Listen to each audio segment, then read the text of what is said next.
como é que vocês estão? Lembrando sempre, recados no começo do vídeo, se você quiser fazer seu mapa astral, sua orientação vocacional, adquirir o oráculo astrológico e estar na turma de dezembro do curso online de interpretação de mapa astral, é só você olhar as descrições que estão aqui embaixo. Gente, o curso é muito legal. E assim, gente, eu quero muito ensinar, passar, então para isso eu preciso ter gente para receber, né? Então se você valoriza, se você quer aprender, e ainda, gente, você pode ganhar a leitura do teu mapa astral e ainda o oráculo astrológico. Então todas as informações, gente, estão aqui embaixo. Tá interessado? Vai atrás, clica lá que você vai aparecer, você vai ser encaminhado dentro do site. E hoje eu quero falar de um assunto super legal, que são os aspectos planetários, né? Eu venho aí estudando, né, os aspectos planetários, principalmente com relação à geometria sagrada, e aí eu comecei a ver que todos os aspectos planetários, eles seguem a linha pitagórica. Eu falei, olha, Pitágoras, sabe, os triângulos. Falei, olha, vamos ver se eu faço um dia falando mais sobre isso. Mas para isso, aquilo que está muito abstrato para mim precisa estar claro. E aí com isso eu consigo passar para vocês sempre didaticamente. Então por isso que às vezes eu falo, peraí, deixa eu ficar mais um pouco comigo, deixa eu digerir, deixa eu entender, para ver se isso vai fazer com que esse conhecimento seja prático e útil na vida de vocês. Então hoje a gente vai falar de aspectos, tá? Então a gente tem vários tipos de aspectos. Então o que são aspectos? Marcela, o que é aspecto? Aspecto é assim, qual é a relação que os planetas vão ter entre si? Pronto, é um aspecto. Então, às vezes, o que acontece? A gente tem os aspectos naturais. Quando a gente pega a mandala, existem os aspectos naturais. Então, assim, você vê lá, a minha lua tá conversando com o meu sol. Que legal, eles estão conversando, eles estão tentando ter uma relação. E aí tá relacionado com a casa, com o signo. Isso é bacana. E uma coisa que as pessoas têm dificuldade, principalmente com relação aos aspectos desafiadores, de tensão. Por que é tensão? Porque, gente, é o seguinte, vamos lá. Então, vamos trazer o aspecto entre Áries, que é fogo, e aí a gente tem uma quadratura entre a casa 4, que é Câncer, água. São propostas diferentes, é só isso. Então tem uma tensão porque são propostas diferentes. De um lado a gente tem um fogo, masculino, Áries, expansão, ir pra frente. E de um outro a gente tem um elemento da água, de sentir. Aqui a gente não sente, aqui vai. Você acha que as pessoas às vezes sentem? Não sentem, elas vão, simplesmente elas vão, às vezes não sente. Quando a gente sente, a gente dá uma segurada na nossa ação, mas pode ter certeza. Principalmente sentimento é água, sensação é terra. Então quando a gente tem mais sensação, mais pé no chão, a gente também canaliza de uma maneira melhor a nossa ação. Quando a gente esquece desses atributos, a gente é aquele Tasmania, passa por todos os lados e esquece que tem um monte de coisa à nossa volta. Isso é uma questão. Então o que acontece? São propostas diferentes, são propostas, e são propostas realmente, porque aqui assim, sou eu comigo mesma, sou eu com a minha família, sou eu com o outro, sou eu com o mundo. São todas propostas diferentes. Então, para que a gente possa entender os aspectos, eu preciso entender que são propostas diferentes e que nenhuma anula uma outra. Então, ou seja, eu comigo mesma não posso me anular, mas eu também não posso me anular minha relação com o outro, eu também não posso. Então, como é que a gente faz isso? Tudo equilibrando. E a gente vai ver como é desafiador. Então, eu vou dar um exemplo para vocês. Vamos dar um exemplo aqui, ó. Vou trazer para vocês, vamos imaginar um quarteirão. Pega o quarteirão. O que vai acontecer?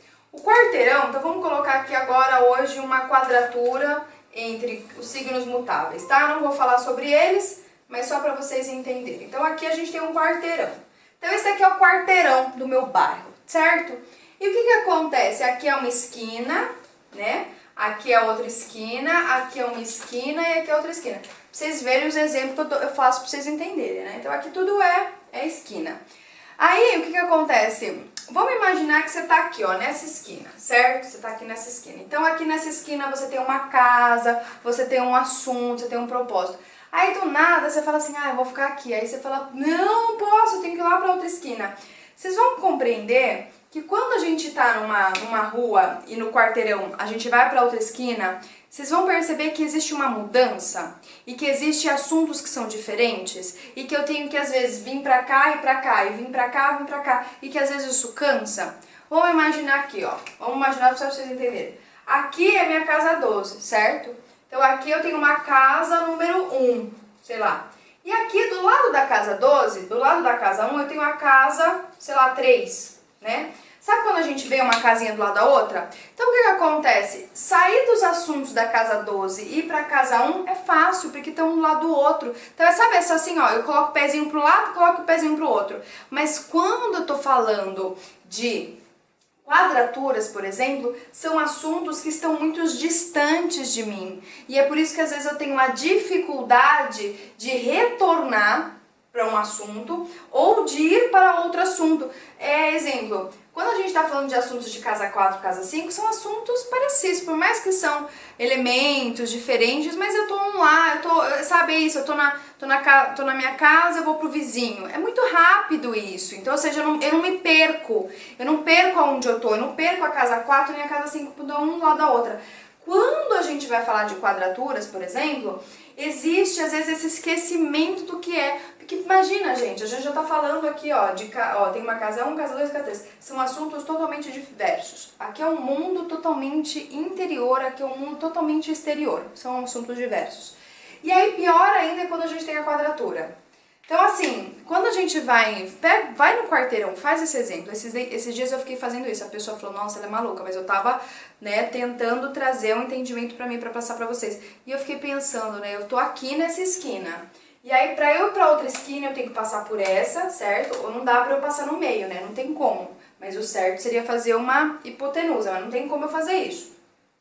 Então eu tinha que vir para essa esquina e para essa outra esquina. E aí já são coisas completamente diferentes. Então, exemplo assim, uma quadratura, uma oposição. Poxa, a minha vida diária, minha vida prática, a minha vida do dia a dia e minha vida de expansão. Porque casa 12 é isso, eu expando. Eu não tenho vida diária, eu não tenho vida prática na casa 12. A casa 12 não é prática. A casa 12 é uma casa irracional, onde eu expando minha consciência, que eu nem vejo mais os limites das coisas. Casa 6. Vocês entendem? Por isso que é desafiador. Façam esse exemplo com o quarteirão.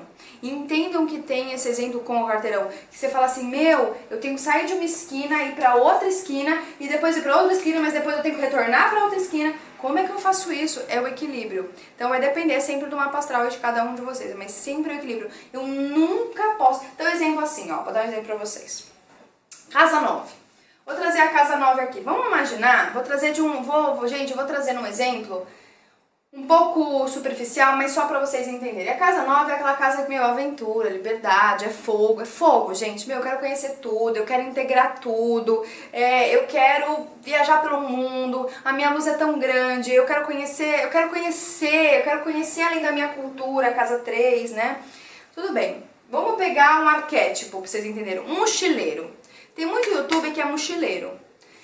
E ele geralmente é isso. A pessoa quando vive mochileiro, quando ela é mochileira, ou uma pessoa que às vezes, de casa 9 também, é uma pessoa que às vezes vai se aprofundando, porque é isso, Ela vai se aprofundando e vai esquecendo que tem outras questões na vida dela. Uma pessoa que é mochileira, por exemplo, é uma pessoa que não tem rotina. Você pode ver. Hoje ela tá, ela tá no Chile. Ela vai comer a comida do Chile. Aí ela vai para outro lugar. Aí ela vai indo. Ela não tem muito... A pessoa quando tá muito nessa vida de casa 9, ela perde a noção do tempo. Você pode perceber isso, ela perde um pouco a noção do tempo. Ela vai vivendo. Só que o que acontece? A gente vai perdendo o quê? Nossa casa 6, nossa casa 3. A gente vai perdendo essas casas, casa 4. Tem uma pessoa que você vai ver, gente, principalmente. Você pode ver isso nos YouTube, você pode ver. A pessoa, quando ela tem esse arquétipo de Sagitário muito forte, que é aventura, eu quero ir, geralmente ela vai chegar uma hora que ela vai parar. Sabe por quê? Por saúde, casa 6. Ela vai perceber que ela tá com uma vida totalmente desregrada, sem rotina, sem ritmo, e isso vai começar a impactar a saúde dela.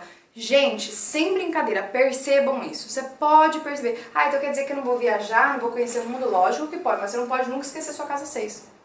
Nunca, tô dando exemplo pra vocês, Como também é aquela pessoa que às vezes é muito de casa 6, a vida tem que estar toda organizada, toda controlada, às vezes ela tem a dificuldade de sempre ir pra algo novo, De sempre pra ir algo assim, pra uma aventura, que a casa 9 é aventura, alguma coisa que saia da rotina dela, ela também vai ter dificuldade, E aí pra terminar, vamos falar um pouquinho sobre... Eu tô dando só uma pincelada sobre os aspectos, tá, gente? Mas só pra vocês entenderem. É trígono e sextil. Marcela, mas você falou pra mim que, é muito grande, os assuntos são diferentes, as propostas, mas e os trígonos também? Porque vamos lá, vamos fazer um trígono aqui, ó, vamos fazer o trígono da água, né? Então, que ficou bem bizarro esse trígono, mas tudo bem. Então, ou seja, também são assuntos que são bem distanciados, eu vou botar bem entre aspas, que são distantes, são propostas diferentes, só que são do mesmo elemento. Aí fica mais fácil. É água com água com água. Pô, muito mais fácil. Então, exemplo assim, casa 4, eu, sentimentos com a minha família. Beleza, sentimentos. Casa 8, eu, sentimentos com meu parceiro. Beleza, tá certo. Casa 12, eu, sentimentos com o universo, com um coletivo. Então, ou seja, por mais que são assuntos que eles de alguma forma são diferentes, mas o elemento é o mesmo. Então aqui é sentir com sentir com sentir, né? Então, ou seja, eu sinto. Casa 3, casa 7, casa 11. Relação. Minha relação com o meu bairro. Eu converso com as pessoas que são próximas, meus irmãos, meus primos. Aqui eu vou conversar com pessoas que eu vou conhecer fora da minha família. E aqui mais distante ainda, mas está no mesmo elemento. Então, ou seja, eu não fico tão desesperado como nesse caso com relação às quadraturas, porque são assuntos diferentes, são propostas diferentes em elementos totalmente diferentes. Então, isso é uma questão. Marcela, mas e o sextil? Mas o sextil, Marcela, está relacionado com o elemento da terra e o elemento da água. Então, como é que... Tudo bem, eles estão diferentes, então vamos dizer um sextil. Então, a gente pode ter um sextil entre casa 6 e casa 4, certo? Uma casa de água e uma casa de terra. Mas eles são elementos diferentes. Sim, a água com terra, tudo bem. Só que eles são do mesmo elemento feminino, né? Eles sempre são do elemento feminino. E aí também os sextis, querendo ou não, gente, eles são assuntos muito próximos, muito conectados. Eles não são assuntos tão distanciados como as quadraturas e os trígonos, mas eles são assuntos aproximados, então, ou seja, que nem eu falei com relação a eu ir no vizinho, o vizinho vir na minha casa, ou seja, eu tô vendo, eu tô olhando, então é mais fácil de eu ter esse equilíbrio. A dificuldade nossa de equilibrar os pontos, principalmente das quadraturas, é porque a gente às vezes esquece, porque tá tão distante, né? Pensa na esquina, sempre pensa na esquina. E que às vezes eu falo, ai meu Deus do céu, mas não sei mais o que é. Aí eu volto pra aí eu esqueço da outra esquina. Por isso que a gente sempre tem que estar nesse equilíbrio. E o sextil, ele traz essa qualidade de ser do mesmo elemento, então aqui no caso do elemento feminino, né? Então sempre traz essa questão da terra, da conexão. Eu nunca vou além. Lembrando que água e terra, eu tenho uma certa limitação, diferente do ar e o fogo. Então, de alguma forma, eles estão mais confortáveis entre si, eles estão bem mais confortáveis, por isso que é muito mais desafiador entre fogo e água, porque um quer ficar lá, concentrado em si, o outro quer expandir. Pô, isso me atrapalha. O que eu sou? Você é os dois ao mesmo tempo. Como que a gente faz esse equilíbrio, que é a grande chave pra gente sempre estar na homeostase, na dinâmica diária. Então eu queria trazer esse exemplo para vocês, que eu acho que é importante, porque eu vou falar das outras quadraturas, dos trígonos, né, nos próximos vídeos, para que você possa compreender que os aspectos uma relação, uma conversa entre os planetas. Então, exemplo, existe uma relação entre, não sei, entre a Lua que está na casa 4 e Mercúrio que está na casa 6. Qual é a relação? Qual é a conversa? Então aqui ele fala, a Lua na casa 4, olha, eu vou ficar nutrida, eu vou estar segura, eu tenho a minha base, eu me sinto aconchegada, eu tenho enraizamento, e aí com relação a isso eu posso levar isso para o meu dia a dia. Mercúrio está relacionado com o entendimento das coisas, eu posso melhorar, participar porque eu estou bem enraizada. Então eles vão conversando, então é a conversa entre os planetas que é a grande sacada. Então, ou seja, vamos imaginar o palco? Vamos imaginar um palco, teatro? O teatro lá, eu tenho o Sol e a Lua. O que vai fazer? O diálogo. Então, os aspectos representam o diálogo entre os planetas. Existem diálogos fluídicos, trígono e sextis. Algumas conjunções também, nem todas. E existem alguns diálogos que são tensos, né? Então, exemplo assim, um diálogo que é tenso. Uma Lua fazendo quadratura com Plutão, por exemplo, é tenso. Então, quando a gente vai ver, é um filme de terror, entendeu? Que é o diálogo entre os planetas, é um filme de terror. Você fala, meu Deus do céu. Mesma coisa que a gente vai no teatro. Não existe confronto, não existe conflito. É isso que eu tô falando com relação aos aspectos, né? Só para vocês entenderem e trazer trazer mais uma percepção mais clara quando vocês começarem a perceber, nossa, eu tenho esse conflito dentro de mim. Então eles estão dialogando, mas eles dialogam de uma maneira conflituosa. Mas não é que quer dizer que o conflito é ruim, não é, gente, é porque lembra, são assuntos diferentes e são assuntos diversos e que eu tenho que aprender a como equilibrar todos eles na minha vida do dia a dia. Então, gente, um grande beijo pra vocês, fiquem bem e fiquem em paz e até mais. Tchau, tchau!